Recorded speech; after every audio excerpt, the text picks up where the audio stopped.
Hi, I am Adam Hodgkiss, and this is my presentation on my research study for my dissertation. The topic was Traditional Masculinity's Effect on Attitude Towards Therapy in British Men. I'm going to start the presentation on what first inspired me to get interest in this topic and study this topic, and that was the differences in men's mental health in Britain. Generally, it's found that men report mental health difficulties less than women in Britain, and yet a number of outcome behaviours of mental health difficulties they report higher in, such as substance abuse problems, or they're 3 times more likely to take their own life. And it is theorised that men may not necessarily have such a lower rate of mental health difficulties. They're just less likely to report it and less likely to seek support for it. And it has been found that men generally score higher on a reluctance to seek professional psychological support. So I think it's important to find out why is that. Why do men in much higher rates seek these really detrimental maladaptive coping behaviours for mental health, and yet won't go to therapy? I believe as a therapist, it's important to know why that's the case for so many men. And one possible explanation for this is the effect of masculinity, or more specifically the effect of traditional masculinity. Traditional masculinity is a term devised by Levant that was created by that was based off 3 roles of men would traditionally be expected to fulfill in Western societies. That is the role of a father, the role of a provider, and the role as a protector. And based off these rules, he created an inventory for traditional masculinity that looked at overall traditional masculinity and also 7 sub-factors, which are listed here. I will go into these sub-factors in greater detail throughout this presentation, but ultimately these 7 factors and traditional masculinity as a whole have been linked, or have been at least theorised to be possibly the cause for why men are so reluctant to seek psychological help. And previous research into this area does support this. It has been found that traditional masculinity is negatively correlated with attitudes towards therapy. This has been found in a number of various cultures. It's been found in the UK, it's been found in America, it's been found across Europe, across Asia. This is quite a universal thing. There has also been research into which sub-factors correlate. Negativity towards sexual minorities, toughness, restrictive emotionally. Higher scores in those sub-factors were found to negatively correlate with attitudes towards therapy. Now, unfortunately, that research was only done on American men. It's not been done on men outside of America in other cultures or in other nations. And I think that's really important because it has been found that when traditional masculinity has been tested on other factors of mental health, there has been some cultural variance. There has been some variance between nations on how much these sub-factors influence, or which sub-factors actually have an effect. But on a British population, all that's been tested is that traditional masculinity has the negative effect on, or a negative link to attitudes towards therapy. There hasn't been any research into more detail of what sub-factors or why this may be, and I think that's a really important gap in the research to fulfill. And that is where my study comes in. I'll be testing overall traditional masculinity's effect on attitudes towards therapy, but I'll also be testing the relationship between the sub-factors of traditional masculinity and attitudes towards therapy. I also tested the relationship between age and attitudes towards therapy. It had been found previously that had a positive link, and ultimately to find out, how does this relationship have an influence. And this was done through an online questionnaire. Had questions on traditional masculinity and attitudes towards therapy, It used a within-subject design, so it was only one group of participants were tested once, and these participants were gathered through opportunistic sampling, so it was through social media or through Sona or through general emails for people I think might be interested. And we managed to get 157 participants. They were all British men, and who completed this study. For this study, it was hypothesised that traditional masculinity would have a significant negative correlation with attitudes towards therapy. It's also predicted that toughness, negativity towards sexual minorities, restrictive emotionally, would have a significant negative correlation, because it was found previously in the research in America that this was the case. And it was predicted that age would have a significant positive correlation with attitudes towards therapy. So when looking into the actual results of this study, some of these hypotheses turned out to be correct, some didn't. The three subfactors were found to be correctly negatively correlated with attitudes towards therapy, but also two extra subfactors found to have a significant correlation that wasn't previously predicted.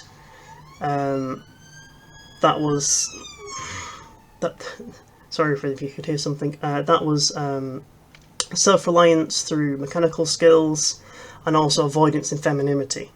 And it was found that age, which was predicted to have a positive correlation, actually had an insignificant negative correlation. So it turned out that 5 factors had a negative correlation with attitudes towards therapy, and it was also found, as predicted, that overall traditional masculinity would have a negative relationship with attitudes towards therapy.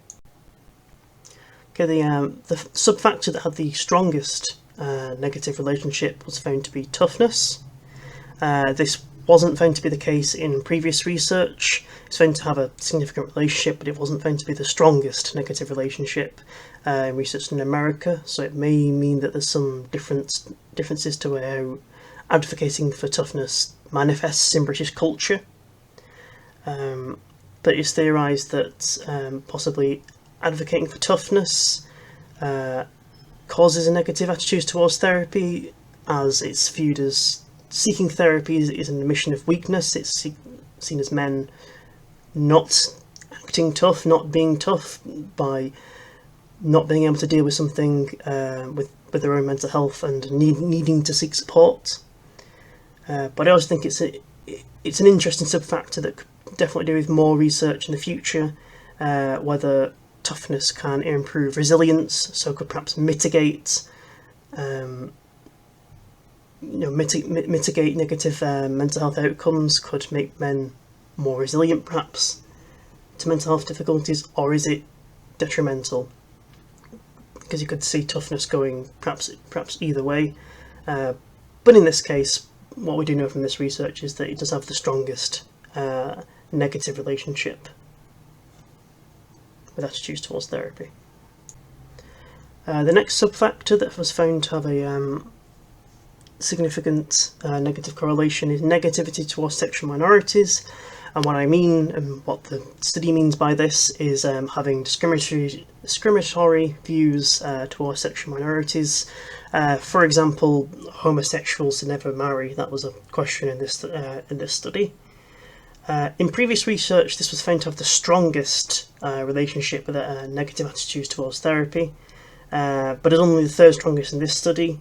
And it was theorised the reasoning why negativity towards sexual minorities had such a strong relationship could be fear of the men being viewed or being judged for being a sexual minority if they sought out therapy, or if they sought out psychological help.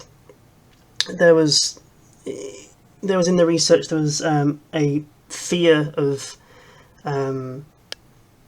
that the research would somehow prove that, to quote, that people were taking previous research were worried that the research would somehow prove that they were gay, in quotation marks, and this might have a fear of seeking psychological help.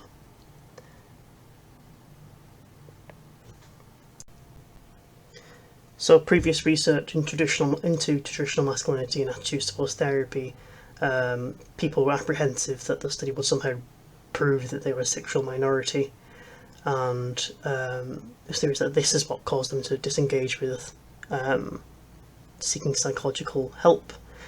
And the difference here might be that possibly in British culture, British men fear less of being judged for being a sexual minority or being viewed as a sexual minority, but it was still found to be a significant factor.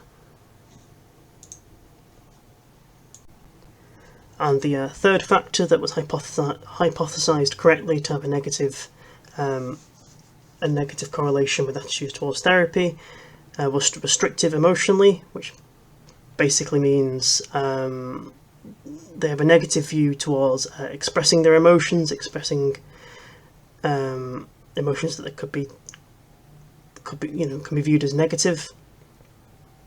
And the reason why this has a possible link with attitudes towards therapy, I think, is reasonably simple. The men were apprehensive that in therapy they would have to express their emotions in the sessions, and it is not an environment that they would be comfortable expressing their emotions in. And finally, we move on to the two sub-factors that were unexpectedly found to have a significant negative correlation with attitudes towards therapy. These were avoidance of femininity, and it's possible that in British cultures seeking therapy is seen as a more feminine behaviour, and men who want to avoid feminine behaviours would therefore not seek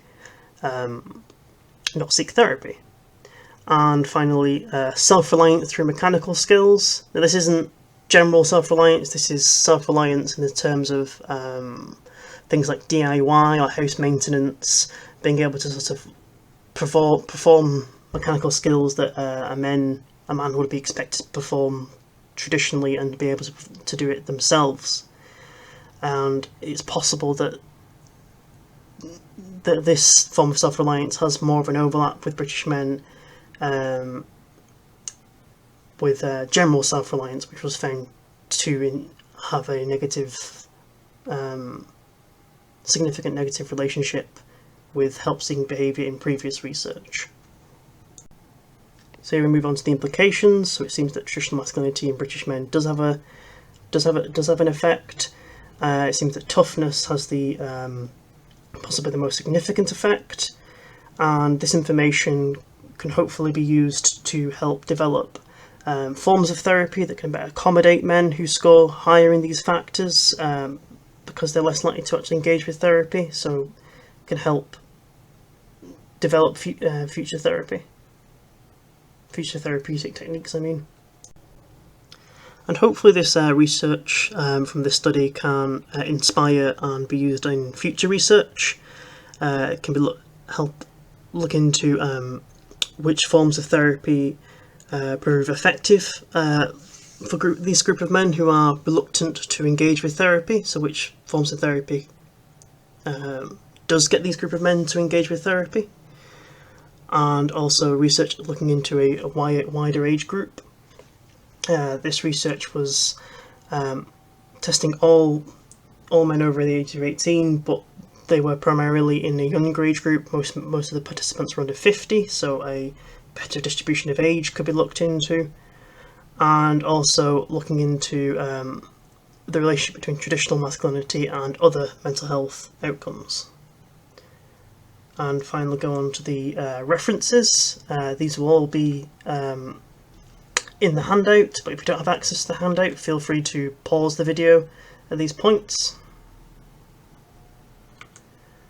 And yeah, thank you for listening. Do you have any questions?